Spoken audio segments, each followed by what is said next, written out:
દામનગર અબોલ પશુ પક્ષીઓ માટે પાણીનો અવેડો બાંધી સદકાર્ય કરતા કૈલાસ ટેકરી આશ્રમ ધામેલ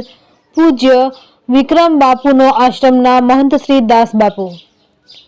લાઠી તાલુકાના દામનગરથી 7 કિલોમીટર નજીક આવેલ કૈલાસ ટેકરી આશ્રમ ધામેલ પૂજ્ય સંત શ્રી વિક્રમ બાપુની તપોભૂમિના મહંત શ્રી દાસ બાપુએ આ આશ્રમથી 500 ફૂટ દૂર કે જ્યાં જંગલ વિસ્તાર આવેલ છે ત્યાં જંગલી પ્રાણીઓ ગૌમાતા પશુ પક્ષીઓ માટે તેઓની તરસ છીપવા માટે એક અવેડો બનાવી સદકાર્ય કરીને એક સંત તરીકે પુણ્યનું ભાથું બાંધેલ છે।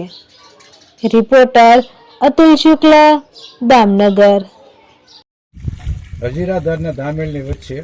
વિક્રમ બાપુનો આશ્રમ સંત શ્રી વિક્રમદાસ બાપુ મહંત શ્રી દાસ બાપુના સાનિધ્યમાં આશ્રમથી 550 ફૂટ દૂર જંગલી પ્રાણીઓ માટે પશુ પક્ષીઓ માટે અવેડાનું કામ ચાલુ છે।